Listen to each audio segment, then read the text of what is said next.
மூத்த பத்திரிகையாளர் திரு கலை அவர்களும் இணையறார். திரு கலை, சரத்குமார் ஏடிஎம்கேயோடையும் டாக்ஸில் இருந்தார், இல்லை ஏடிஎம்கே சரத்குமார் அப்ரோச் பண்ணது அப்படின்னு நம்ம செய்திகள் பார்த்தோம், யூகங்கள் இருந்தது, கோர்ஸ் அதற்கான முயற்சிகளையும் கூட நம்ம கேள்விப்பட்டோம். ஆனால் பிஜேபி கூட்டணியில் இணைந்தார், தன்னுடைய கட்சியை அதனது அங்கமாக சேர்த்தார். இப்போது பிஜேபியோடையே மர்ச் பண்ணியிருக்கிறார் திரு சரத்குமார். இந்த ஒரு பர்செப்ஷன் கேமில் அது அடுத்த ஒரு முக்கியமான நகர்வாக பார்க்க முடியாதா? பிஜேபி கூட்டணி வலுவாக இருக்குது அப்படிங்கிற பர்செப்ஷனை அடுத்தடுத்த நிகழ்வுகள் காட்டுறதா நினைக்கலையா நீங்கள்? இல்லைங்க, அதாவது கட்சி என்ற பெயரில் சிறு சிறு குச்சிகள் தமிழ்நாட்டில் ஏராளமாக இருக்காங்க. அந்த குச்சிகளின் எண்ணிக்கை இதனால குறையும். சரத்குமார் அந்த குச்சிகளுக்கெல்லாம் ஒரு வழிகாட்டி இருக்காரு நான் நினைக்கிறேன்.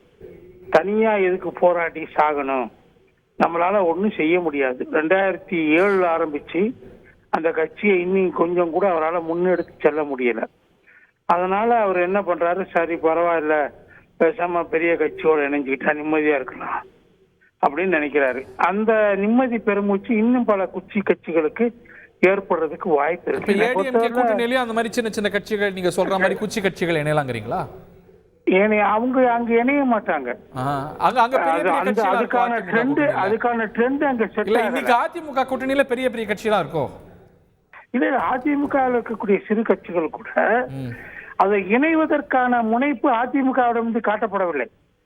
அது அதிமுக அதை ஏற்றுக்கொள்வதில்லை. அவங்க கூட்டணிகளை தான் அவங்களை இடம்பெற செய்யறாங்க, அதுக்கான இடங்கள் அவங்களுக்கு வர்றாங்க. அவங்களும் சின்ன சின்ன கட்சிகள் என்பதை நான் ஒத்துக்கிறேன். அதுல பெரிய கட்சிகள் இன்னும் தேமுதிகவும் பாமகவும் தான் எனக்கு தெரிஞ்சு தேசிய ஜனநாயக கூட்டணியில் இருந்த பெரிய கட்சிகள். அவங்க இன்னும் எந்த பக்கம் முடிவு எடுப்பாங்கன்னு தெரியல. மற்றபடி இதெல்லாம் நல்ல விஷயம். இப்ப பன்னீர் அவர் கூட இதை ஃபாலோ பண்ணலாம். அவருக்கு கட்சியே இல்லை, இவருக்காக கட்சி இருக்குது, கட்சியை போய் இணைச்சாரு.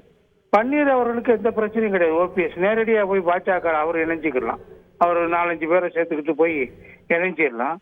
அவங்களுக்கெல்லாம் வாய்ப்பு. டிடிவி தினனுக்கெல்லாம் கட்சி நடத்துறதுல பெரிய சிரமம் இருக்கு. 2% கீழே குறைஞ்சி போயிடுச்சு அந்த கட்சி. கட்சியினுடைய மாவட்ட நிர்வாகி பலரும் அதிமுக போய் சேர்ந்துட்டாங்க, கூடாரமே காலி ஆயிடுச்சு.